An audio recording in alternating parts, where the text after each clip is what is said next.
Welcome to Girl Choose Yourself, where we're trading self-doubt for self-trust and settling for soaring.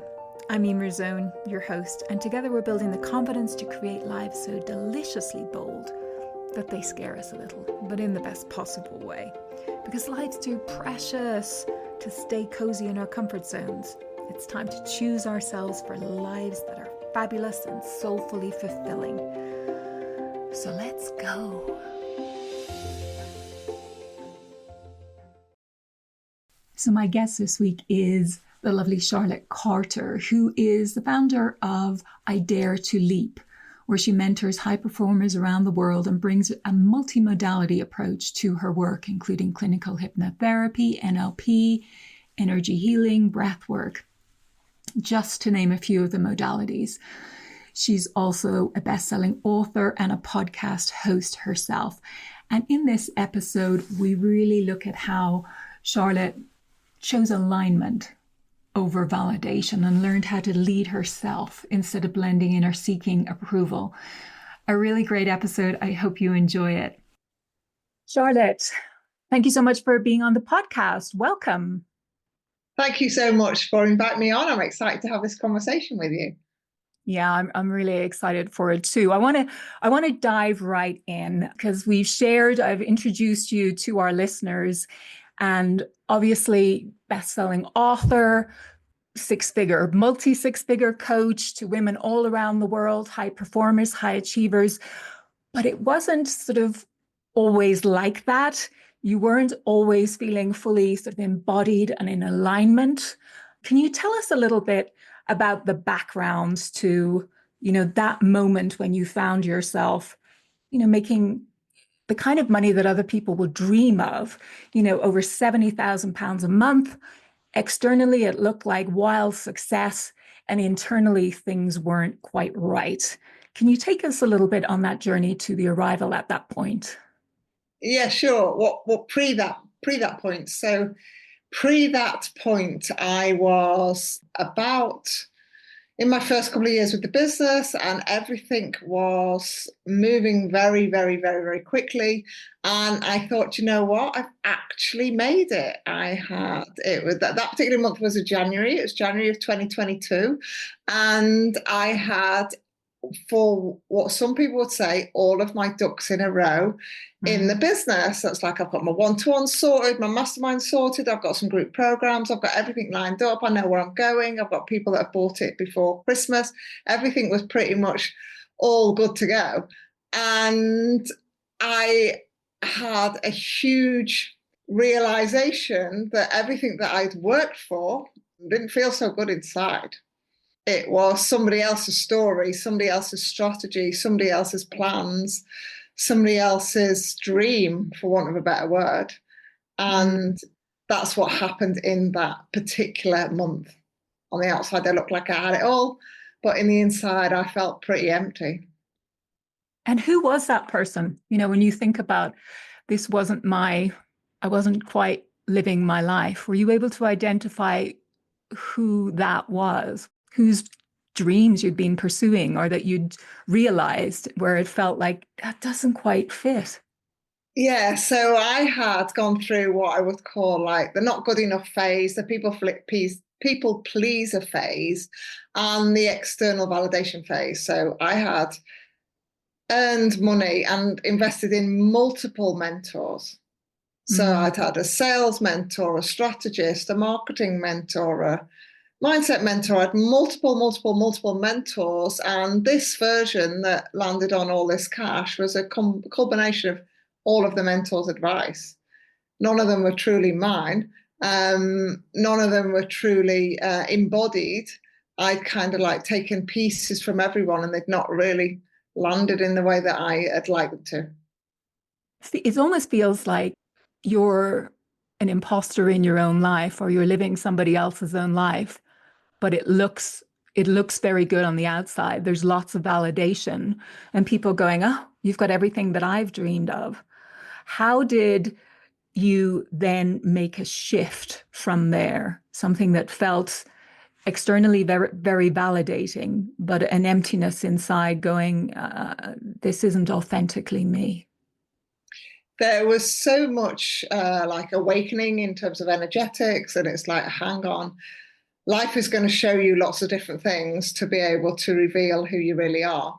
So whilst I had all of that external success, I was like, actually, I don't really feel like I love myself. I feel like I've lost myself in the mirror. So I don't really feel like my relationships are great. I don't really feel like all the other parts of my life feel so, so good.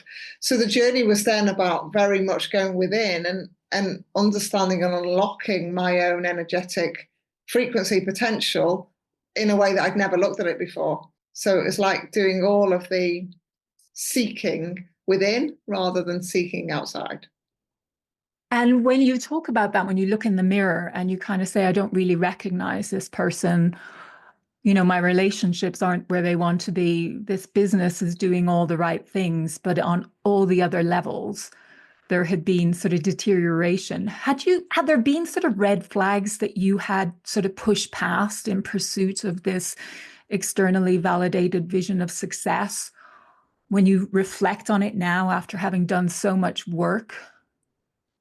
Not that I saw. Mm, So I would talk about my growth, and maybe this happens with your listeners, as quite profound identity shift moments. So mm, sometimes you have them when they're micro small, where you're like, I can sense the red flag. I'm just going to tweak it. I'm going to get myself back on track.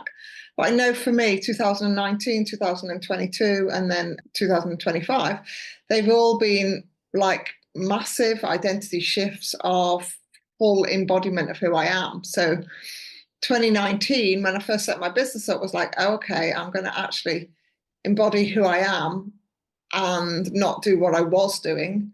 2022 came, my spiritual awakening came, everything else came, this whole big piece around earning the cash and not knowing everything else.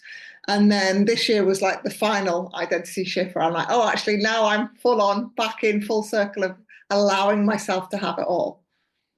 So tell us a little bit about when you say there's these pivotal moments, right? 2019, that kind of realizing I'm out of alignment, basically, and I need to go inward and sort of have a look at how that happened and how I do the energetic work to really reconnect and see where's the me in all of this that isn't being fully expressed. Because you talked about 85% of myself was sort of squashed and not being embodied, reflected in how I was interacting in my relationships and everything else. How do you do the work, or how did you do that work and begin to make that change from going, oh, there's this part of me. I've been in performance mode, taking on all of these parts from all of these mentors, and it's functioning very well externally, but it's empty because there's this 85% of me that is here going, hey, we're here for more than this. How did you begin to reconnect to that and maybe share some of the modalities that you feel were most effective? Yeah, sure. So the jump from the 2019 to the 2022 version, just so that people get the picture, that was where I went in and I did a series of healing on myself. So I've not had what I would say, I've had a great life.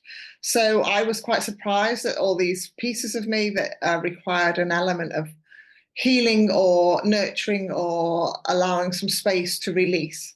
So that's what that first piece was. So then when I got into this space where it's like, oh, okay, I feel like way more myself now. I feel like I've released any resistance and anything that brought me to this present moment. Now I'm like, okay, now that 85%, now it's time to really understand how she can shine, because now she's healed and the seed has been planted for her to flourish.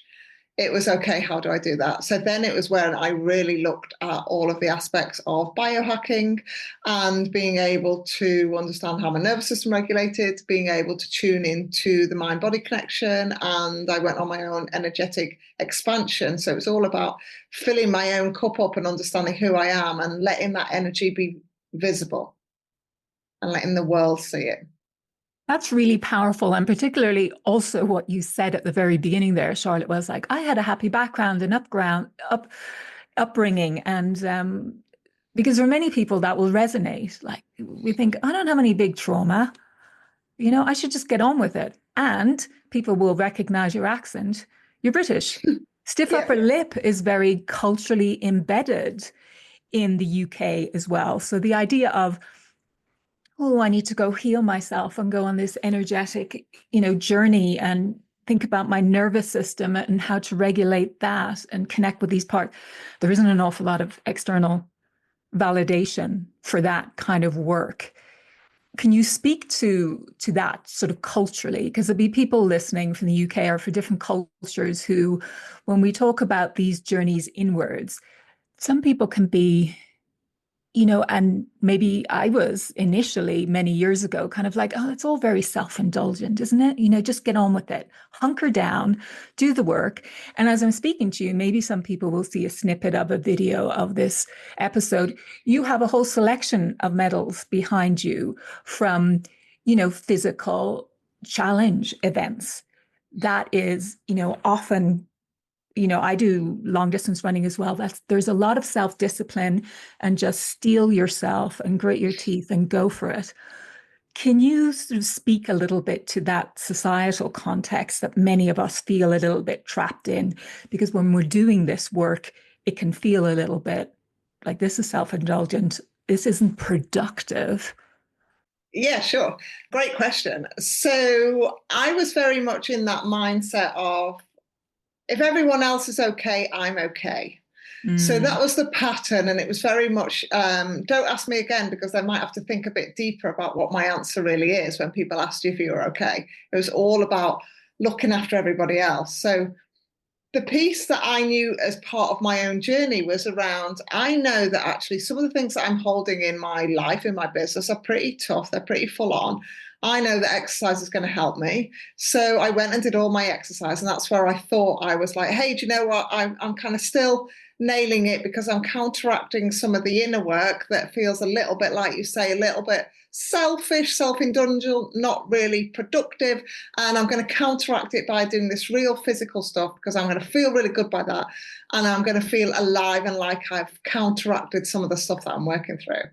That's never going to work because you're on full on working through your stuff and you're on full on alert with your exercise. So it's about having that balanced approach. And I think this is where high performers, high achievers find this piece of struggle because they are driven to achieve. And so when something is like actually part of that achievement is rest and restoration, you're like, no, I'm bored. I feel restless. That doesn't feel good. I can't see the point. And everything like that comes in.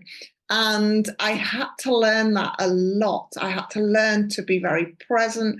I had to learn to slow myself down. And that all felt societally like I was not really a high achiever anymore. I was like, hey, I've just paused it all. And I was very much, I talk about coming off the treadmill of life. And when you're a high achiever coming off that, it feels like you've lost yourself. Because you're like, hang on a minute, well, where do I go now? Because this is kind of like how it works. This is how I thrive. And there's no thriving in the stillness until you get past the sweet spot where you thrive even more when you can balance the two. I think that's so key what you're sharing there, particularly because of the people that you are serving are going to be coming to that with a lot of resistance around this idea of stillness, slow down, pause. They're kind of like clicking their fingers going, yeah, and what's the outcome? And is there an exercise for this? And when are the results? And how will we measure that? And it is that sort of dopamine driven society and like more, and rest has to be earned. And I think it also speaks to that really important piece that you're talking about is where we really are shifting that identity and noticing that we're not authentically ourselves and how we're wearing so many roles as identity. I remember when I used to work in law and I left wearing all of the dark suits and the gray suits and I was home for a while and I'm suddenly like, geez, I'm not getting any respect here or sort of notice. I need to get back, put the suit on because that's the role that gives me this validation. So this stillness, tell me about some of the, when you talk about the spiritual awakening, was that 2022, that real, what were the key components of that for you to really break open and really unlock the full Charlotte so that you could really connect into that and serve from that powerful place.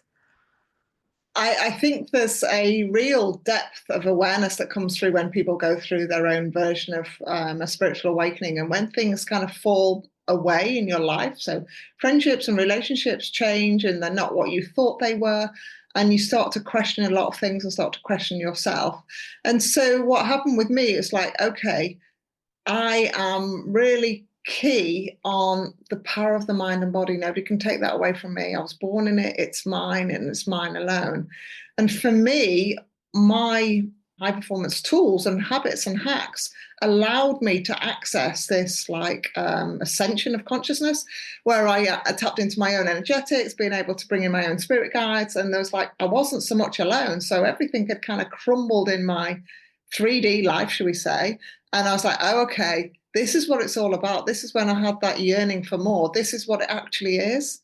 And it's about being very present in yourself without anybody else and being able to be very present in society as well and having it all. So a lot of people that I work with, this piece around having it all is a difficult concept Mm. because the success without sacrifice is kind of where I'm going. Like you can have success and it can be easy and you can take days off and you can have still and you can have fun without doing any work. You can have all of these things, but you have to allow yourself to expand yourself to receive all of that. And there's a lot of releasing in that from so many stories that we're all being conditioned into in our societies. You spoke a little bit there about, relationships change, friendships change, because when you go through what you are describing, there are going to be people in your life who don't understand it and who are more interested in you remaining the version of you that they were most comfortable with. Did you have that experience too? And can you share some maybe wisdom on how, if somebody's struggling similarly with these Yeah. relationships, what you learned? Yeah, sure. So I had it with like personal relationships, friendships, and then I had it like in my business because my business was all built on scientific high performance. It's like, hang on a Mm. minute, now you bring in energetics, and people are like, what? So obviously some of the people are like, no, you're my scientific high performer. No, I'm not buying into that. So I had it on the two angle, personal and professional. And what I would say for people is this is where you've got to anchor into your own truth.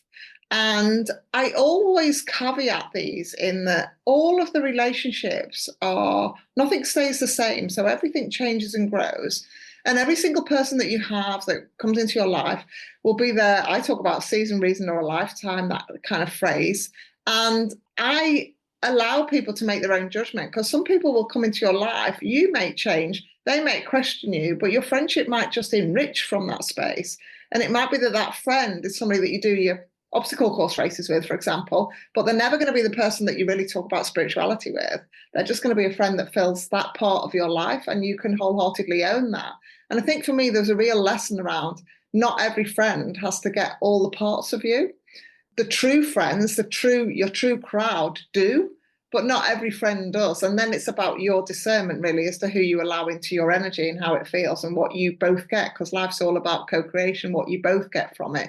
But I remember feeling very lost, very hurtful, thinking a lot of it was my fault. And now there's a lot of me realizing that actually, when you change, the people that don't change and watch you change, you're not the same. So you're on a completely different frequency, and they might stop you, they might hold you back. If they're like that and they're not cheering you on, then they're not your person. They're not going to help you because life should be around everybody cheering each other on. Everybody here to allow everybody to be their greatest expansive self. And if somebody's holding you back, then that's kind of their story. And take comfort in that and send them compassion and love and understand that actually you're here for your life and your energy is precious, your life's precious, and the right people will come in for you.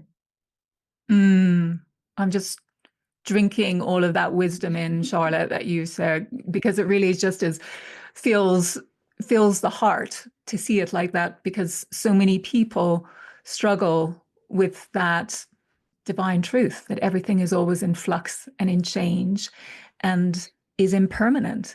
And that includes, many relationships. And when we're trying to cling on to something that really we need to release, we suffer. We suffer. And those parts of ourselves that are wanting to break out and express themselves are squashed, kind of like that, that version of you so many years ago now that was squashed and unexpressed, and all of that brilliance and magic wasn't able to come out. So what would you say to the woman who's maybe stuck in the phase of, I know this life isn't it, but I'm scared to burn it down phase? What could Ooh. you say to her to give her some encouragement, some hope, some direction? So I would always say connect to your desires. So connect into what, if you knew you only had one more year to live, what would you really want to be doing? I'm a positive psychology coach, and one of the tools is about this kind along this thread. And while at first it might seem like a negative thread, it actually brings a lot of things into your mind and allows you to collapse time a bit, where you're like, actually, if I'd like to do all these things, why aren't I turning my energy into doing those things rather than looking at what I'm going to lose? So it's allowing yourself to gather your courage and gather your strength to look at what the infinite possibilities rather than what you're losing. And I know this is I call it wading through treacle with people, because Mm. it's really difficult. It's really heavy. And you're like, yeah, but, and I talk about having a foot in both camps.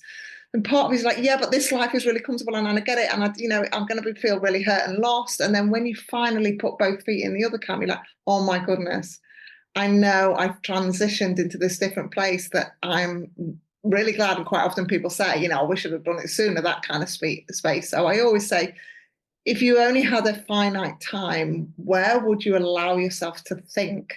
And then that will allow yourself to build your courage and go, do you know what? Actually, why am I just waiting for that particular time? Why can't I move myself in a way? Some people leap, some people go slower. Why can't I move myself in a way that feels good into where I really desire to be? Beautiful.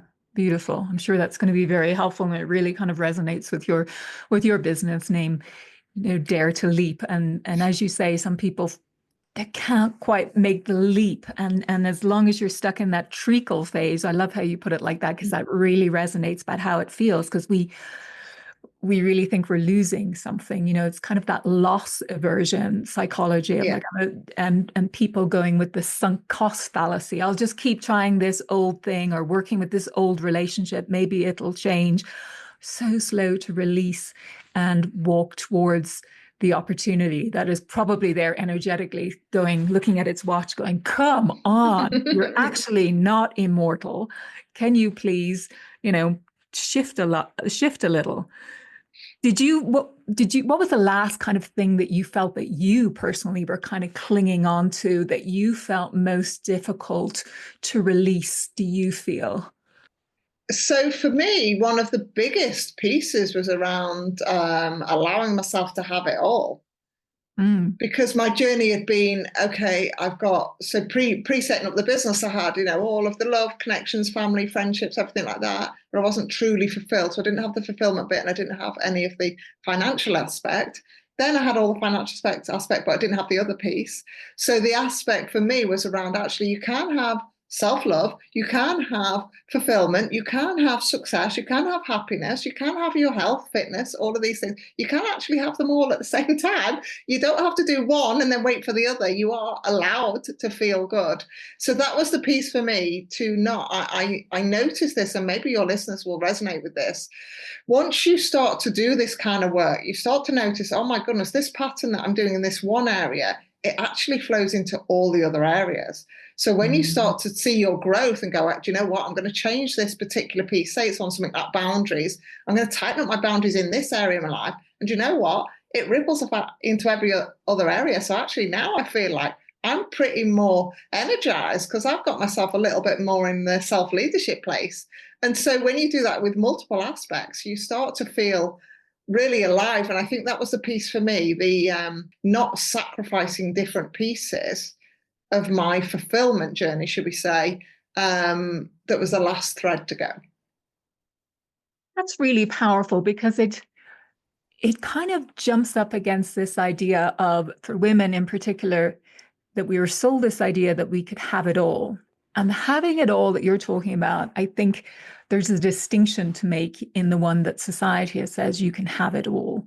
Because that message was you can be like a man, you can go and work your full-time job 9 to 5, you can work in corporate America or corporate Britain, you can rise to the top of that, you can have your babies and not and not notice anything, changing in your career. You can have time to go to the gym. You can be cooking wonderful nutrient. It's a different having it all, right? And I think there might be people who are listening and they're in those 9 to 5 types of jobs. And like, so when you're talking to people in your business about having it all on this level, in this way, how do you make that distinction between the societal kind of messaging that has so tortured so many women in the corporate world because they feel like they're failing because they couldn't make the impossible work, and then this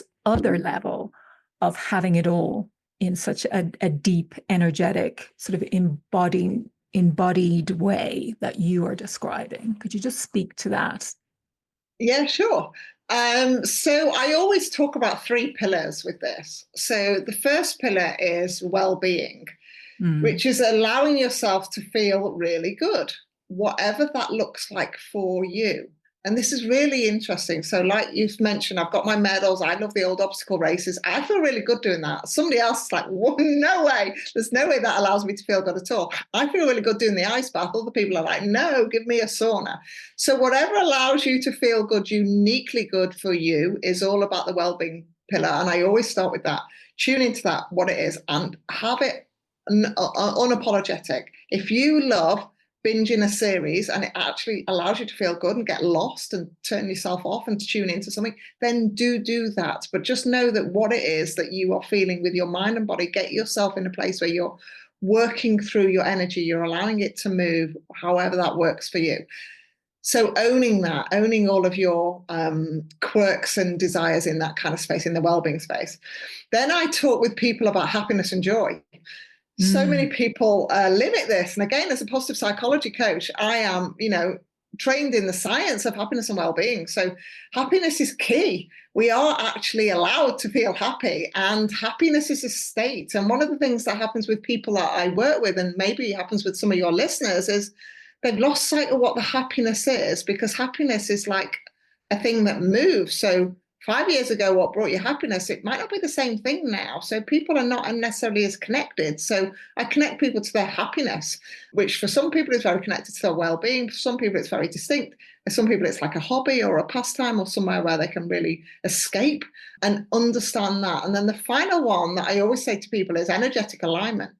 If you don't feel good, if you've got your well-being in right and you've got some places for happy and you still feel like you're living life surface level, you still feel like there's more, then it's all about your energetic alignment, which is about your purpose, your passions, and your performance. So what's missing there? Are you like, you've got everything landed and you're not in the right job, or you've got everything landed but you're still a workaholic, or you've got everything landed but it's not serving you in the way. There's way more. You want to do something completely different. So they're the areas that I start with people, and then it kind of evolves from there. I love it. Purpose, passion, performance. Beautiful. I love the three P, Yeah, the three yeah. Ps. I love a good acronym. When you think about, like, it really sounds like people are getting on their own side. They're really beginning to have a deeper connection to knowing themselves on an energetic, on a physical, on a mental and emotional level. That you take a really holistic approach and sort of meet the individual where they are and sort of look to remove those points of friction and move them into their most expansive way of being. So can you explain a little bit about, where you are now, how life is different for you as, your first kind of your first student is our first student is always ourselves. We become the embodiment of what we then need to share with the world and to serve. Can you kind of share where you are now and how that is for you. And then maybe we can talk a little bit about how you're bringing that into the lives of so many other women through your work. Yeah, sure. So for me, there's a real deep sense of inner peace, a real certainty of myself, a real understanding of my brilliance, my capacity, my energetic capabilities. I have no doubt. So there's like unshakable certainty in who I am. And that feels incredibly grounded. And so I live a life around my various personal practices that allow me to ground myself in my mind and body, but also expand myself into new opportunities, new energetic spaces, new realms for experiences to come to me. So it just feels like I'm in what I call living life in flow. So living life in flow in your relationships, in your feeling like you're in a harmony with yourself. So it just feels very much energized, if that makes sense.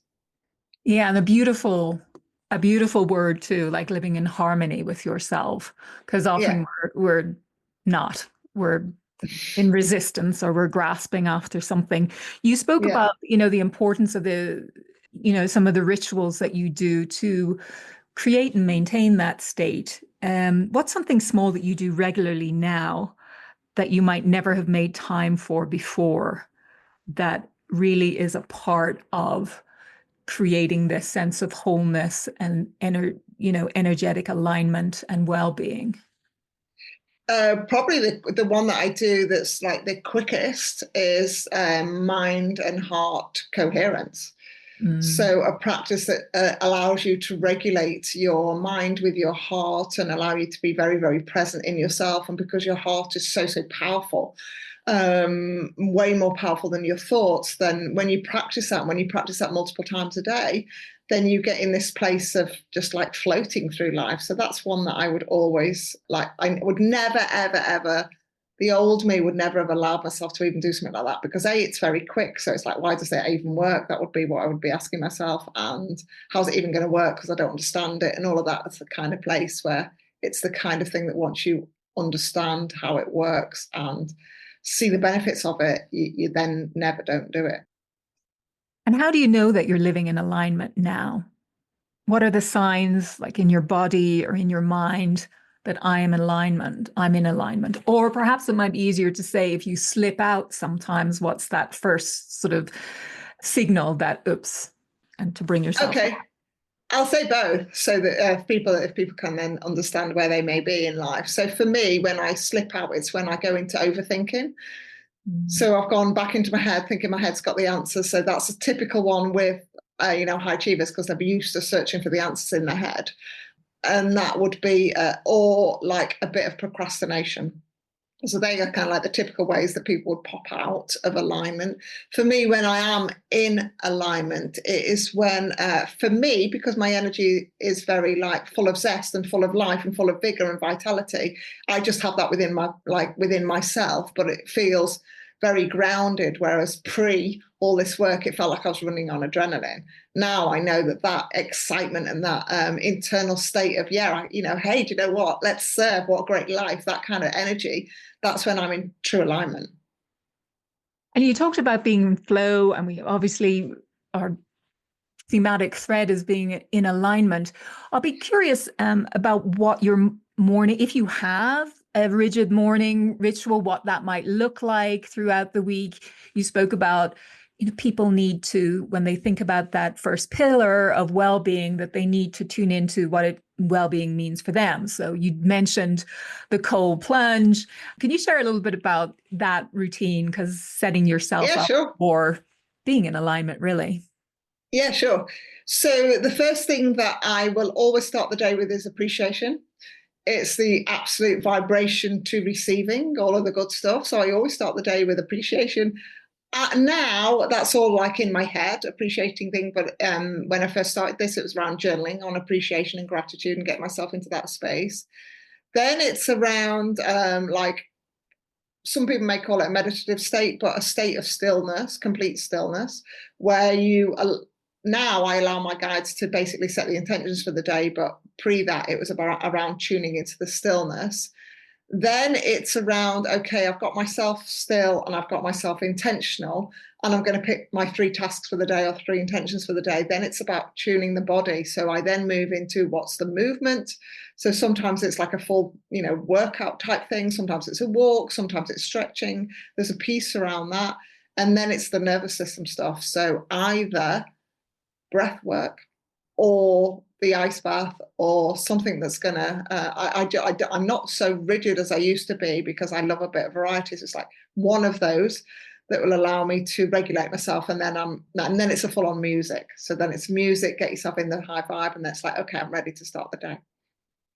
And do you have any sort of end of the day, sort of closing the day rituals, or is it more the morning setting yourself up? Yeah, I have my evening end of day 3-2-1 that I talk to people about. So 3 moments of gratitude, Mm-hmm. 2 moments of learning, because I'm a massive believer in your reflections are going to allow yourself to really keep growing, and you have to own them. You have to own, I reflected that I popped out of alignment, or reflected that was a bit harsh then, or reflected that I couldn't, whatever they are. And then 1 moment of joy or 1 moment of bliss. What's the thing that actually, if you could tell somebody about your day, what would you say that was great about it? What would you actually say? And if this is a great exercise for people, because sometimes they realize that they have no moment of joy. It's like, hang on a Mm-hmm. minute. We're very much living in your head. Every day really does deserve multiple moments of joy. So start with finding one, and then you'll find more, and then like attracts like, and what you focus on grows. So you end up having more of the gratitude, more of the joy, more of the happiness, and everything gets easier, and life feels way more fulfilled. Beautiful, beautiful. Because I think that's so true that people find it very difficult to. I mean, the World Happiness Report just came out in the last week, as we're recording this episode in March, and one of the questions that they ask in that report is, asking people about, when they last laughed or, touched into feelings of happiness and joy, and people really struggling with that question. And I love the idea of the 3-2-1. And even if you're struggling to find an answer to that, that's an opening in and of itself. It's an Yeah. invitation for a shift, rather than just keep swimming on, I'll just skip that because I don't have anything to write in it and it makes me feel bad. But it's like being present with it and allowing yourself to non-judgmentally say, oh, I'm out of touch with joy. What can I do and what can I change about the way I'm showing up that will invite more of that in? What would you say the biggest challenge that your clients have for you, when they come to you, the biggest, most, like you see it as like this thread through all of these different women coming to you, high performance, very ambitious, very driven. What's one thing that you feel like, "Oh, I always have to do that type of work with all of these women"? What would that be? I always have to do embodiment practices. So Mm, all of these women are powerful creators, but 80-90% they live in their head. So mm, and everything feels alien when I first say drop into your body. How does it feel? Can you relax yourself? Can you feel anything? Everything that there's numerous blocks because they haven't lived like that.